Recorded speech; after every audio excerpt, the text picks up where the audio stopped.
दोस्तों नमस्कार। एक बार फिर से स्वागत है आप सभी का हमारे चैनल में जिसका नाम है दिल्ली जॉब। और दोस्तों दिल्ली का चैनल है, दिल्ली जॉब के नाम से है, तो क्यों ना एक दिल्ली की ही वैकेंसी के बारे में बात कर ली जाए। जैसा कि आपने थंबनेल से देख ही लिया होगा कि दिल्ली में होमगार्ड की वैकेंसी निकली हुई है और काफ़ी बम्पर वैकेंसी है, 10,000 से ज़्यादा वैकेंसी है। और आप सभी को बताएंगे आज इसी वीडियो में कि आप फॉर्म किस तरीके से भर सकते हैं और क्या क्या इसकी एलिजिबिलिटी रहेगी, कितनी एज वाले इस फॉर्म को भर पाएंगे, कितनी क्वालिफिकेशन चाहिए, ये सारी डिटेल आपको मिलेगी कंप्लीट हमारी इस वीडियो में। ठीक है दोस्तों, वीडियो में आगे बढ़ने से पहले अगर आपने हमारे चैनल को अभी तक सब्सक्राइब नहीं किया तो चैनल को सब्सक्राइब जरूर कर लें ताकि इसी तरीके की जानकारी आपको समय से मिल सके।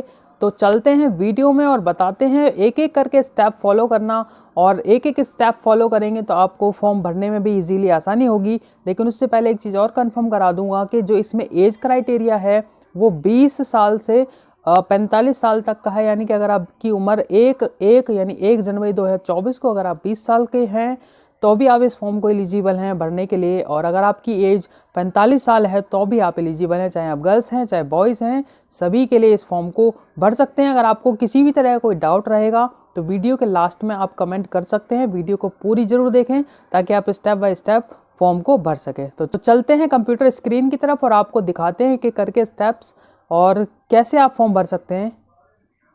तो दोस्तों जैसा कि आप स्क्रीन पर देख पा रहे होंगे कि दिल्ली होमगार्ड एनरोलमेंट 2023-24 की जो वैकेंसी निकली है ये पोर्टल है।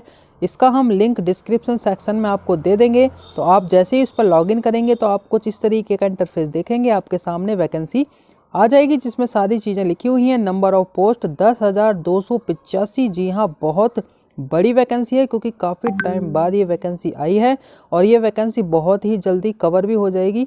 इसका मार्च अप्रैल तक आपको सिलेक्शन और एग्ज़ाम पेपर वगैरह फिजिकल सब देखने को मिलेगा। तो चलते हैं फॉर्म की तरफ, अप्लाई ऑनलाइन करते हैं और देखेंगे क्या क्या डॉक्यूमेंट्स मांगे गए हैं और क्या फॉर्म में और डिटेल डालनी है। तो ये एक पूरा फॉर्म है, इस फॉर्म को आपको फिलअप करना है। और ध्यान रखिएगा कि अगर आप दिल्ली के निवासी हैं तो ही आप इस फॉर्म को भर पाएंगे, क्योंकि ये फॉर्म सिर्फ दिल्ली वालों के लिए निकला हुआ है। इसीलिए आपको जो भी डिटेल भरनी है वो दिल्ली के हिसाब से भरनी है। और जैसा भी आप स्क्रीन में देख पा रहे हैं, सबसे पहले आपको एप्लीकेंट नेम में अपना नाम भरना है, उसके बाद ईमेल आईडी भरनी है, उसके बाद अपना फादर्स नेम भरना है, उसके बाद आपके नीचे देखिए कैटेगरी आ रही है 4 जनरल कैटेगरी है तो आप जनरल कैटेगरी सेलेक्ट कर सकते हैं। ओबीसी एससी एसटी सभी के लिए फॉर्म है और सभी में इक्वली फीस है। उसके बाद आपको अपना जेंडर सेलेक्ट करना है और ध्यान रखिएगा जो हाइट इसमें मांगी है वो आपको सेंटीमीटर के अंदर ही देनी है। तो सेंटीमीटर में आप अपना मेजरमेंट जरूर करके रखना और उसको यहाँ पर भर देना। उसके बाद आपको यहाँ पर आधार कार्ड का नंबर डालना है। और मैं फॉर्म थोड़ा सा स्टेप बाय स्टेप थोड़ा सा जल्दी बताने की कोशिश करूँगा ताकि आपका टाइम व्यस्त ना जाए। ठीक है दोस्तों, तो देखिए उसके बाद अगर आप एक्स सर्विसमैन में आते हैं तो वहाँ पर यस कर सकते हैं और आपको वहाँ की डिटेल देनी होगी। अगर आप एक्स सर्विसमैन नहीं है, नॉर्मली आपने 12th पास की हुई है, तो आप इसको नो कर देंगे और नो करने के बाद आपको बेसिक की डिटेल जो भी है आगे का प्रोसेस करना होगा। अपना डेट ऑफ बर्थ का क्राइटेरिया जो भी आपकी डेट ऑफ बर्थ होगी 1/1/2024 के हिसाब से आपकी यहाँ पर डेट ऑफ बर्थ हो जाएगी। 20 साल के आप होने चाहिए कम से कम और 12th पास आपकी होनी चाहिए। तो ये एजुकेशन रही और ये आपका मैंने एज लिमिट भी बता दी है। कम्युनिकेशन एड्रेस में आपको अपना एड्रेस डालना है, जो भी आपका दिल्ली का लोकल एड्रेस होगा वही एड्रेस आपको डालना है। और मैंने जैसे कि कहा था कि दिल्ली के ही लोग इस फॉर्म को भर पाएंगे, वो क्यों ऐसा बोला था, क्योंकि इसके अंदर डोमिसाइल यानी कि मूल निवास प्रमाण पत्र मांगा गया है।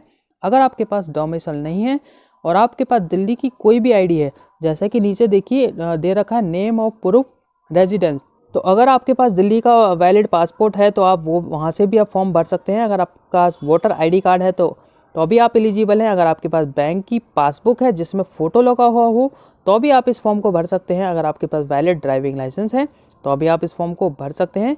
कहने का मतलब है आपके पास डोमिसाइल सर्टिफिकेट अगर नहीं भी है और दिल्ली का कोई भी एक आईडी प्रूफ है तो भी आप इस फॉर्म को भर सकते हैं, एलिजिबल हैं। जो भी डॉक्यूमेंट्स आपके पास हों आपको वहाँ पर टिक कर देना है, जैसे कि राशन कार्ड या फिर पासपोर्ट या फिर इलेक्ट्रिसिटी बिल या वोटर आईडी कार्ड जो भी आपके नाम से हो, तो उसका नंबर भी सामने दिए गए कॉलम में आपको फिल करने हैं। देखिए मैं आपको एक बार आपको यहाँ पर दिखा देता हूँ टिक करके।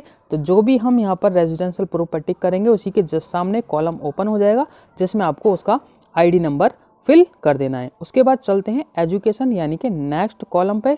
जो नेक्स्ट क्वालिफिकेशन इसमें मांगी हुई है वो है 10th। तो 10th और 12th दोनों ही की ही डिटेल इसमें डलेगी।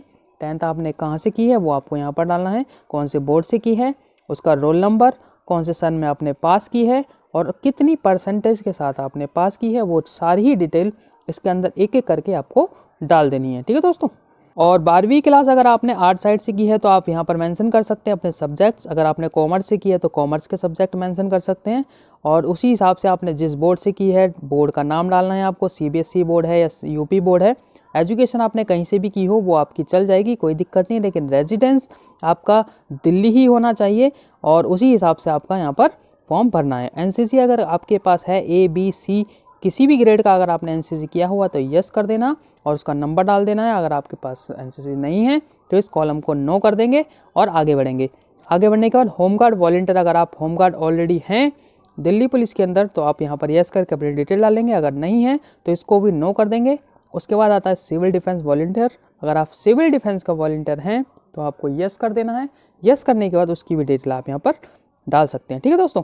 उसके बाद आपको यहाँ पर अपना रंगीन कलर्ड पासपोर्ट साइज, रिसेंट का coloured passport size white background का फ़ोटो लगा देना है और सिग्नेचर ध्यान रखिएगा, सिग्नेचर और फोटो दोनों ही विजिबल होने चाहिए, अच्छे से दिखने चाहिए। उसी के साथ साथ यहाँ पर एक और ऑप्शन आ रहा है लेफ्ट थंब इम्प्रेशन, तो आपको लेफ्ट थंब इम्प्रेशन ज़रूर लगाना है। तो उसको जब आप लगाएंगे तो थोड़ा वो भी विजिबल होना चाहिए, क्लियर होना चाहिए।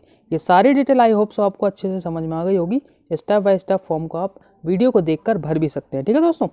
ये सब करने के बाद आपको प्रीव्यू वाले ऑप्शन प्रीव्यू कर लेना है। प्रीव्यू करने के बाद आपके पास जो फॉर्म भर चुका होगा उसको केयरफुली चेक कर लेना है और सबमिट कर देना है।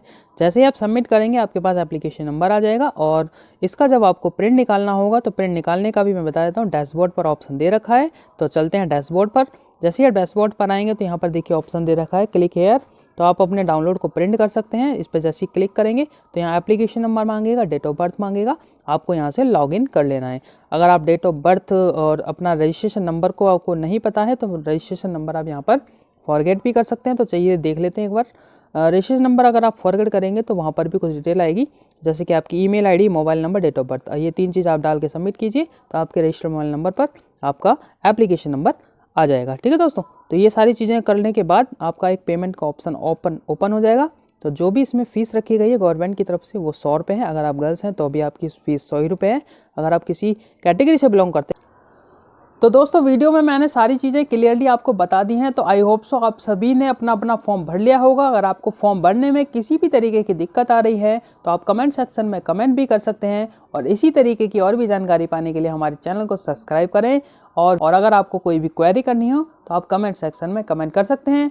मिलेंगे नेक्स्ट वीडियो में किसी नए टॉपिक के साथ, तब तक के लिए जय हिंद, जय भारत।